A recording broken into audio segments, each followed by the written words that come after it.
नमस्कार प्यारे बच्चों। आज हम वल्लरी के पाठ 2 सबसे कीमती तोहफा का अभ्यास करने जा रहे हैं ताकि हमें यह पाठ एक बार फिर समझ आ जाए। जैसा कि इस पाठ के शीर्षक को पढ़कर हमें यही समझ आ रहा है कि इस पाठ में किसी बहुत कीमती तोहफे के बारे में बताया जाएगा।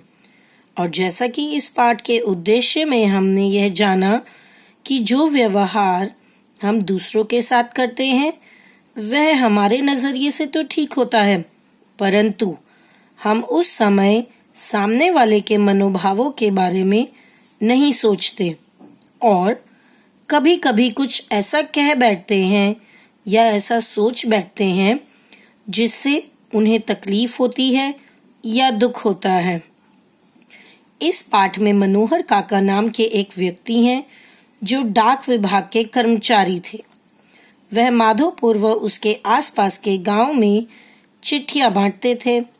रोजाना की तरह वह सभी चिट्ठियों को उनके सही पते पर पहुंचाते जा रहे थे।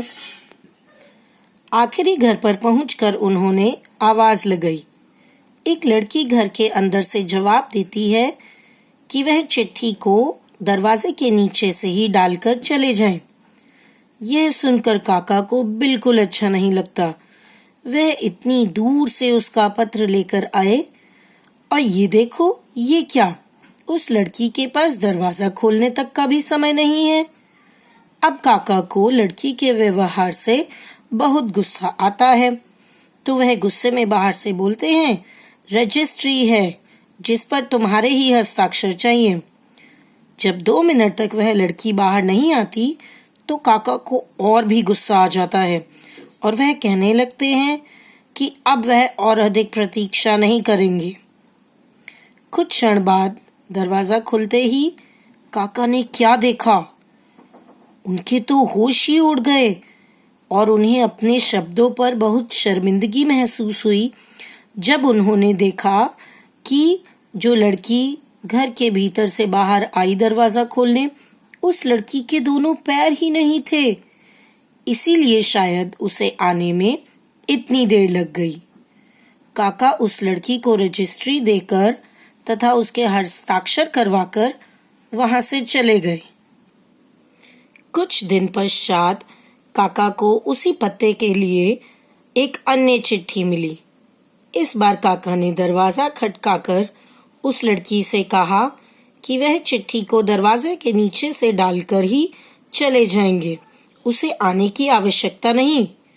परंतु उस लड़की ने काका को रुकने के लिए कहा, क्योंकि वह लड़की काका के लिए डिब्बे में एक तोहफा लेकर आई थी। वह मुस्कुराते हुए उस लड़की ने काका को तोहफा देकर बोला, यह आपके लिए है। काका को वह तोहफा लेते हुए कुछ हिचक हो रही थी, फिर भी लड़की का दिल रखने के लिए उन्होंने वह उपहार ले लिया। घर पहुंचकर जैसे ही उन्होंने वह उपहार खोला तो उनकी आंखों में आंसू भर आए, क्योंकि उस उपहार में उनके लिए चप्पलें थी।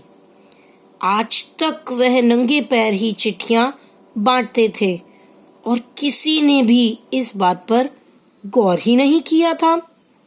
काका मन ही मन सोचने लगे कि जिस वस्तु की मुझे आवश्यकता है वह तो इस लड़की ने मुझे दे दी, किंतु वह उस लड़की को वह तोहफा नहीं दे पाएंगे जिसकी उस लड़की को आवश्यकता है। इस कहानी का सार यह है कि हमें कभी भी पहली बार में व्यक्ति के लिए कोई धारणा नहीं बना लेनी चाहिए। असलियत में वह व्यक्ति कुछ और ही होता है।